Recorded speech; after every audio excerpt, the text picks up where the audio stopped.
we see that there's two worlds here. The works of the flesh and the fruit of the Spirit.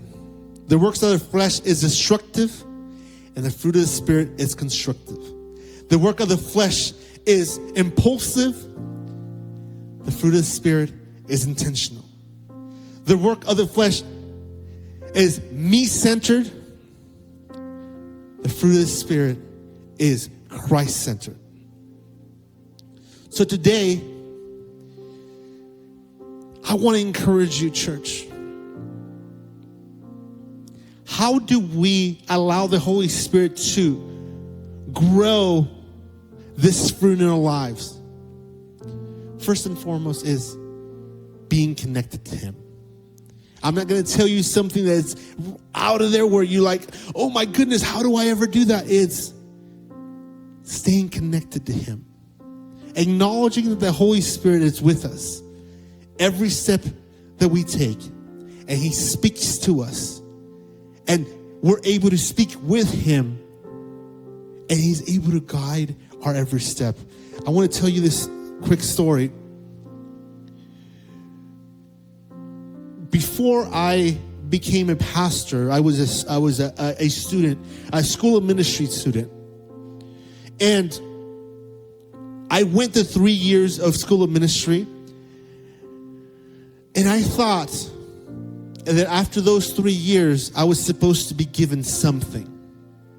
That whether that was supposed to be a job position, a title, or something like that, I felt that that was supposed to be something that was given to me.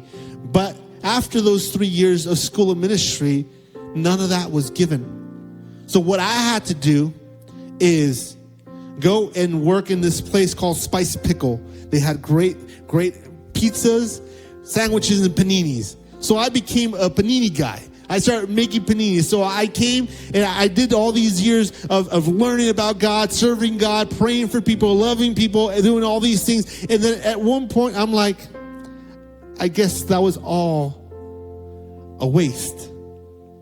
I'm a panini guy now. Not to say that that's a bad thing. I'm not trying to put any panini guys in here down. But for me, that's what I was expecting, something different. What I failed to see is during that process, everything I was giving was developing something in me.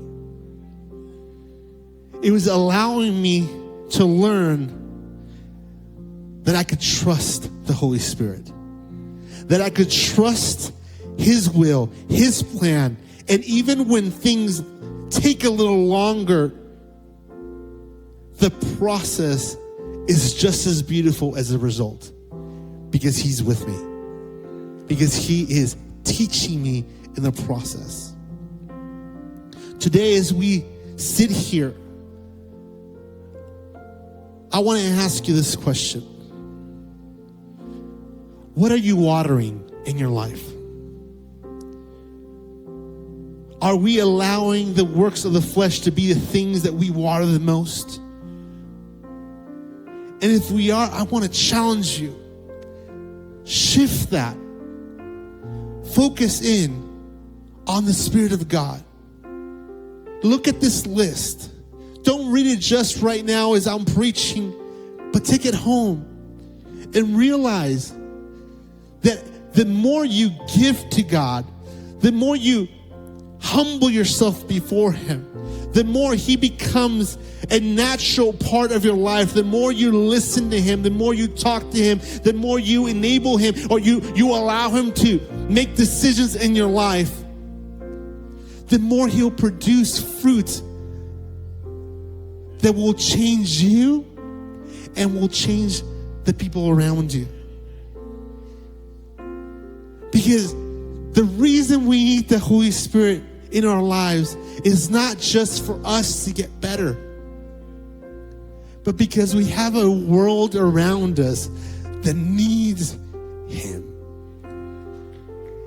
It can't be self-centered. It can't be just about me living a good life. I was talking with my wife yesterday and I was telling her, maybe we have a good life. God has given us a good life, and we can't be stingy with what God has given us. We have to give it out. I have to be intentional about talking with people and giving away what God has given me. We have a few couples that come and talk with us, and I'm just going to be really transparent. It is not part of my notes, but I feel like there's God in what I'm going to say.